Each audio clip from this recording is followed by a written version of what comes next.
بسم اللہ الرحمن الرحیم.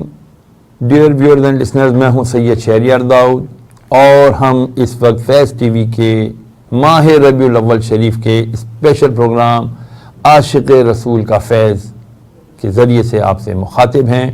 ہمارا سلام قبول کیجئے. السلام علیکم ورحمۃ اللہ وبرکاتہ.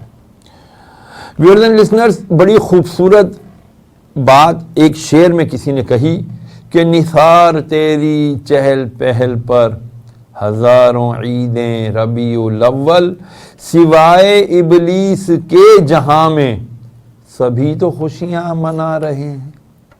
ماہ ربیع الاول کی آپ سب کو آمد مبارک ہو. اور اس ماہ ربیع الاول کی آمد کے ساتھ ہی الحمدللہ دلوں کی کلیاں کھل جاتی ہیں، گھروں پہ رونق آ جاتی ہے، گلی محلے سج جاتے ہیں اور بچے، بوڑھے، جوان، مرد، عورتیں، بچیاں سب تیاریاں کرتے ہیں. کس بات کی؟ کہ جی ہم عید میلاد النبی صلی اللہ تعالیٰ علیہ وسلم منائیں گے. اور کیوں نہ منائیں؟ ہمارے آقا صلی اللہ تعالیٰ علیہ وسلم جو وجہ تخلیق کائنات ہیں، جن کی وجہ سے اللہ عز و جل نے یہ ساری کائنات تخلیق فرمائی، ان کی آمد ہے، پیارے کی آمد ہے، حامد کی آمد ہے، محمود کی آمد ہے. ارے یہ اس پیارے رب العالمین کے محبوب ترین ہستی کی آمد ہے کہ جس کی آمد سے دلوں کی کلیاں کھل جاتی ہیں. جب میرے آقا صلی اللہ تعالی علیہ وسلم اس دنیا میں تشریف لائے، اس رات یعنی جب میرے آقا صلی اللہ علیہ وسلم اس دنیا میں تولد فرمائے تو اس رات 1000 سال پرانا جلتا ہوا چراغ جو ایران کے ایک زرتشت یعنی جو یہ آگ کو پوجنے والے ہوتے ہیں، ان کے ایک عبادت خانے کے اندر جو ایک ان کا 1000 سال سے جلتا ہوا جو چراغ تھا وہ بجھ گیا. اور کیسر و کسرا کے جو مینار تھے بلند بلند، ان کے مینار گر گئے. ان کے جو بڑے بڑے قلعے تھے ان کی دیواروں میں دراڑیں پڑ گئیں. کفر و شرک کے اور شیطانی معاملات جہاں جہاں ہوتے تھے وہاں پر کوہرام برپا ہو گیا کہ ارے یہ کس کی ولادت ہے، باسعادت ہو گئی. بہرحال ویورز اینڈ لسنرز، انشاءاللہ العزیز اس پروگرام عاشق رسول کا فیض، اس میں ہم انشاءاللہ العزیز آپ کے سامنے ہمارے پیارے آقا صلی اللہ تعالیٰ علیہ وآلہ وسلم کی انشاءاللہ سیرت مبارکہ، آقا صلی اللہ تعالیٰ وسلم کی آمد مبارکہ سے پہلے دنیا کی حالت زار کیا تھی، اس کے اوپر انشاءاللہ بات کریں گے اور آپ کو ایسی انفارمیشن انشاءاللہ شیئر کریں گے کہ آپ کی عقل دنگ رہ جائے گی. میرا خواہش اور میری کوشش پوری ہوگی کہ اس کے اندر ہمارے اس پروگرام یعنی عاشق رسول کا فیض کے اندر انشاءاللہ ہم علماء کرام جو عالم مرد حضرات بھی اور عالمائیں خواتین حضرات بھی انشاءاللہ العزیز اس پروگرام میں شریک ہوں گی. اور جو سوالات آپ کے ذہن میں ہوں گے ہم انشاءاللہ العزیز کوشش کریں گے کہ وہ سارے سوالوں کے ہم جوابات آپ کو انشاءاللہ دیں. اس معاملے میں آپ ہماری اتنی مدد کیجئے گا کہ ہمارا ایک نمبر ہے جو آپ انشاءاللہ اسکرین پر دیکھیں گے، وہ واٹس ایپ نمبر ہے. وہاں پر آپ اپنا سوال جو ہے واٹس ایپ میں چاہے تحریری انداز میں یا وائس نوٹ میں آپ ہمیں اپنے سوالات بھیج سکتے ہیں. وہ سوالات ہم انشاءاللہ ہمارے آنے والے پروگرام میں انشاءاللہ اس کو شامل کر کے ان کے آپ کو جوابات دیں گے. یاد رکھیے گا کہ اس پروگرام میں انشاءاللہ العزیز ہم آقا دو جہاں رحمت للعالمین صلی اللہ تعالی علیہ وآلہ وسلم کی ذات پر انوار کے شخصیت کے ان پہلوؤں کو اجاگر کرنے کی کوشش کریں گے کہ جو آج بدقسمتی سے ہمارے معاشرے کے اندر معلوم ہی نہیں. ہماری اولاد، ہماری نسلیں بل گیٹس کو جانتی ہیں، اسٹیو جابس کو جانتی ہیں اور پتہ نہیں کن کن کو جانتی ہیں، لیکن نہیں جانتی تو آقا دو جہاں صلی اللہ تعالی وسلم نام نامی اسم گرامی جو اللہ نے ان کے مختلف نام رکھے ہیں وہ نہیں جانتی. ان کے جو پیارے پیارے اصحاب ہیں ان کو نہیں جانتے. ان کی جو اہل بیت ہیں آپ علیہ السلام کے جو گھر والے ہیں ہم ان کو نہیں جانتے، ہمیں نہیں پتا کہ آقا علیہ السلام کے گھر والوں کو اہل بیت اطہار کہا جاتا ہے، اور اللہ نے کیسے ان کے لیے آیت تطہیر نازل فرمائی اور کیسے آیت مباہلہ آئی، اور کس طرح رسول کریم صلی اللہ تعالیٰ علیہ وآلہ وسلم نے پوری دنیا کو ثابت کیا کہ ہاں الحمدللہ آپ حق پر ہیں۔ اس پروگرام ہی کے اندر ہم انشاءاللہ العزیز آپ کے سامنے رسول کریم علیہ السلام کی ظاہری حیات طیبہ کے سارے گوشوں کو انشاءاللہ رکھنے کی کوشش کریں گے۔ آقا علیہ السلام نے کتنے نکاح فرمائے، آپ صلی اللہ تعالیٰ علیہ وسلم کی کتنی ازواج تھیں، آپ صلی اللہ تعالیٰ علیہ وآلہ وسلم کی والدہ محترمہ کب آپ کا وصال ہوا، آپ کے والد محترم حضرت عبداللہ کب ان کا وصال ہوا، آقا علیہ السلام کی جو جو مادر شیر جسے کہتے ہیں کہ رضائی بہن شیبہ، وہ کیا کہتی تھی آپ کے بارے میں، آپ کے رضائی بھائیوں کا آپ کے بارے میں کیا خیال تھا، امیر حمزہ رضی اللہ تعالیٰ عنہ کس طرح سے آپ پر جان چھڑکتے تھے، اور دیگر کس طرح سے حضرت ابو طالب نے کس طرح آپ کا ساتھ دیا، اور کس طرح آپ کے خاندان اور آپ کے قبیلے نے کتنوں نے آپ کا ساتھ دیا، کتنوں نے آپ کی مخالفت کی، پھر مدینہ کی طرف جو ہجرت ہوئی، حبشہ کی طرف جو ہجرت پہلی ہوئی پھر دوسری ہوئی، اور کس طرح سے یہ دین اسلام کا اتنا خوبصورت حسین جو ایک آج ہم پوری دنیا میں گلدستہ دیکھتے ہیں، یہ کس طرح سے پھیلا۔ اس کے لیے ہمیں اس پروگرام کو دیکھنا ہوگا، اس کو انڈرسٹینڈ کرنا ہوگا۔ آج کے اس پہلے پروگرام میں میں انشاءاللہ العزیز ایک ایک کر کے اس وقت دنیا میں جو ممالک موجود تھے ان کے بارے میں، ان کی معاشرتی اور ان کی جو بھی ان کی زندگیاں تھیں ان کے بارے میں کچھ انشاءاللہ العزیز آپ کی خدمت میں پیش کروں گا، تاکہ ہمیں پتہ چلے، ہم کمپیریزن کر سکیں کہ پہلے زمانے میں جو جہالتیں تھیں آج کے دور میں اس سے بڑھ کر جہالتیں موجود ہیں۔ پہلے علم و حکمت تھی، ناپید ہو گئی، پھر اس علم و حکمت کو یقیناً اللہ کے حبیب علیہ السلام نے ہمیں عطا فرمایا۔ آقا صلی اللہ علیہ وسلم نے دنیا کو، انسانی معاشرے کو کس طرح سے عقل، شعور، علم، معرفت، یہ ساری نوادرات آقا صلی اللہ علیہ وسلم اور آپ کے اصحاب کے ذریعے سے پھر یہ پوری دنیا میں پھیلتی چلی گئی۔ اس پروگرام کو آپ کو دیکھنا اس لیے بھی ضروری ہے کہ اس پروگرام میں ہمیں عشق رسول صلی اللہ تعالیٰ علیہ وآلہ وسلم کے پھول ملیں گے، کہ جو بندہ اپنے ایمان کی جان، عقیدے کو یاد رکھیے گا کہ ایمان کی جان عقیدہ ہے۔ اگر اللہ عز و جل کے بارے میں اور رسول اللہ صلی اللہ تعالیٰ علیہ وآلہ وسلم کے بارے میں ہمارا عقیدہ درست نہیں تو ہمارا ایمان بھی درست نہیں۔ تو ہمیں اپنا عقیدہ کیسے درست کرنا پڑے گا، اس کے لیے آپ کو ہمارا انشاءاللہ یہ پروگرام دیکھنا ہوگا۔ ہم اس پروگرام کے اندر آپ کو بتائیں گے کہ عقیدہ کس طرح سے ایمان کی جان بنتا ہے۔ اس کے ساتھ ساتھ ہم انشاءاللہ آپ کو رسول اللہ صلی اللہ تعالیٰ علیہ وآلہ وسلم کی سنتوں کے بارے میں بھی انشاءاللہ العزیز عرض کریں گے کہ میرے آقا نے یہ جو فرمایا کہ جس نے پرفتن دور میں میری ایک سنت کو زندہ کیا، اللہ عز و جل اسے 100 شہیدوں کا ثواب عطا فرمائے گا۔ کتنے؟ 100 شہیدوں کا۔ اور ایک شہید کا کیا رتبہ ہے، غور سے سماعت فرما لیجئے۔ میرے آقا صلی اللہ علیہ وسلم فرماتے ہیں کہ اللہ عز و جل قیامت کے دن جب شہید اللہ کے سامنے لایا جائے گا، اللہ تعالیٰ اس سے پوچھے گا بتا تیری خواہش کیا ہے۔ فرماتے ہیں کہ کوئی نبی، کوئی رسول، کوئی صدیق، کوئی صالح، کوئی اور بندہ مرنے کے بعد، قیامت کے بعد دوبارہ دنیا میں جانے کی خواہش کا اظہار نہیں کرے گا، فقط شہید کہے گا اے اللہ تو مجھے، میری یہ خواہش ہے، تو نے مجھ سے میری خواہش پوچھی، میری یہ خواہش ہے کہ میں دوبارہ سے دنیا میں جاؤں، پھر دوبارہ سے میں تیرے نام پر اپنی جان نچھاور کروں، اور جب تیرے نام پر میری جان نکل رہی تھی اور اس وقت جو مجھے تیرا دیدار ہو رہا تھا اور اس وقت جو میں اس کی لذت پا رہا تھا، اے مولا میں چاہتا ہوں کہ تو دوبارہ مجھے دنیا میں بھیج اور وہ میں دوبارہ سے وہ لذت حاصل کر سکوں۔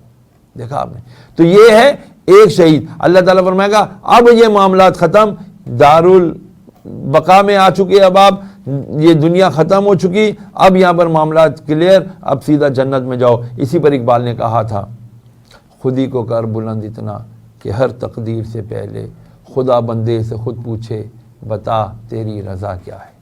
کاش ہم ایسے ہائی کیریکٹر کے ہو جائیں کہ اللہ عز و جل کے سامنے جب ہم جائیں ہمیں شرمندگی نہ اٹھانی پڑے، بلکہ ہم کہیں کہ ہم عاشق رسول ہیں، ہم وہ لوگ ہیں کہ جنہوں نے رسول اللہ صلی اللہ تعالی وسلم کی سنتوں کو اپنی زندگی کے اندر رائج کیا تھا، اور اپنے آپ کو دنیا کے مقابلے میں آخرت کو انشاءاللہ ہم نے فوقیت دی تھی۔ اسی لیے ہمیں آج اللہ عز و جل اپنے حبیب صلی اللہ تعالیٰ علیہ وآلہ وسلم کے صدقے میں یہ انعامات اور یہ مقامات عطا فرما رہا ہے۔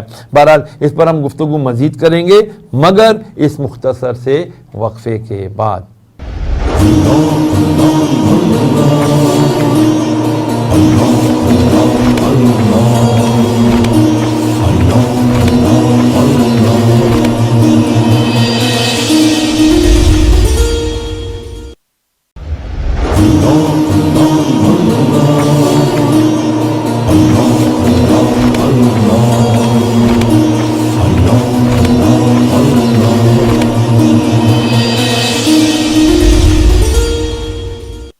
اعوذ باللہ من الشیطان الرجیم، بسم اللہ الرحمن الرحیم۔ ڈیئر ویورز اینڈ لسنرز، آپ کو ایک مرتبہ پھر خوش آمدید کہتے ہیں اپنے پروگرام عاشق رسول کا فیض۔ بریک پر جانے سے پہلے ویورز اینڈ لسنرز، میں نے آپ سے کہا تھا کہ میں انشاءاللہ العزیز آپ کو دنیا کے، جب میرے آقا صلی اللہ علیہ وسلم کی حیات طیبہ میں جب آپ کی ولادت باسعادت ہوئی تو اس وقت دنیا کے کچھ ممالک کی کیا حالت تھی، ان میں سے میں ایک ایک کر کے انشاءاللہ العزیز آپ کو کچھ بتانے کی کوشش کروں گا کہ جب حضرت آدم و اماں حوا کے زمین پر قدم لگے تو انسانوں کی دنیا مارد وجود میں آ گئی، لیکن ظہور قدسی یعنی حضور نبی کریم ظہور قدسی سے پہلے یہ اس قدر وسیع نہیں تھی جتنی آج کل ہے، اور نہ اتنی آباد تھی جتنی ان دنوں میں ہے۔ اس وقت اخلاق کی وہ قدریں ذہن انسانی میں نہیں تھیں جن کی تعلیم پیغمبر اسلام صلی اللہ تعالیٰ علیہ وآلہ وسلم نے دی۔ ہر جگہ کفر و شرک، جہالت، بے حیائی اور اوریانی کا، ننگے پن کا دورہ تھا۔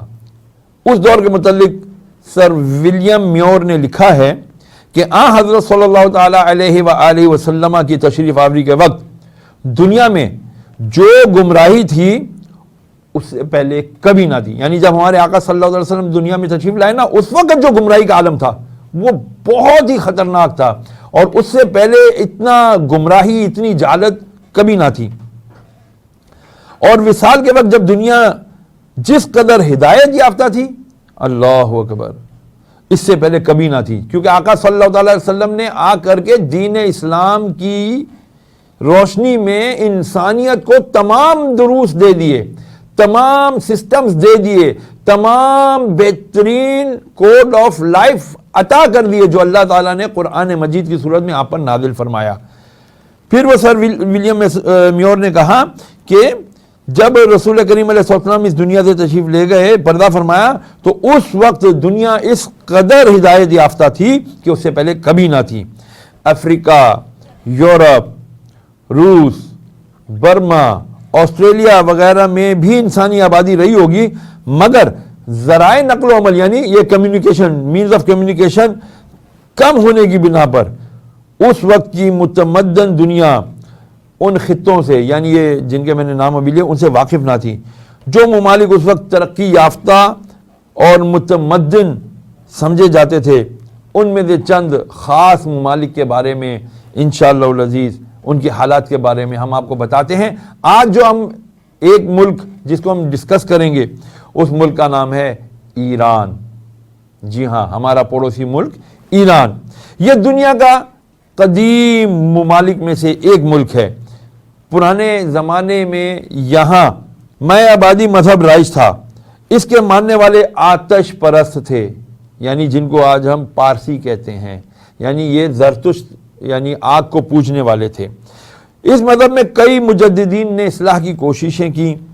پھر زرتشت نے، یہ ان کے ایک روحانی پیشوا تھے، زرتشت نے زرتشی مذہب قائم کیا۔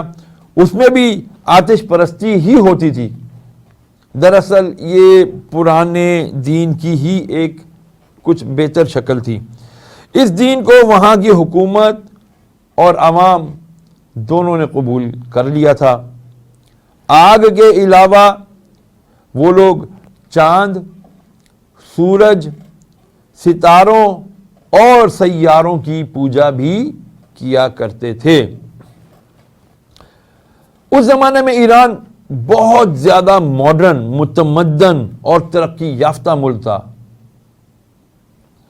وہاں کی تہذیب سارے ایشیا میں قابل تقلید سمجھی جاتی تھی، یعنی ایران کی جو سوسائٹی تھی، وہاں کی جو سوشل ایکٹیویٹیز تھیں، وہ اس وقت اتنی ہائی اور اتنی زیادہ کیا کہنا چاہیے کوالیفائڈ لوگ تھے وہاں پر کہ اس کو لوگ باقاعدہ قابل تقلید سمجھتے، جیسے آج ہم یورپ کو سمجھتے ہیں، امریکہ کو سمجھتے ہیں کہ جی وہاں پر بہت زیادہ جو ہے نا ٹیکنالوجی ہے، وہاں پر بہت زیادہ جو ہے نا تعلیم ہے، تو ہمیں ان کو جو ہے نا فالو کرنا چاہیے۔ تو ایران کو اس زمانے میں بہت زیادہ فالو کیا جاتا تھا۔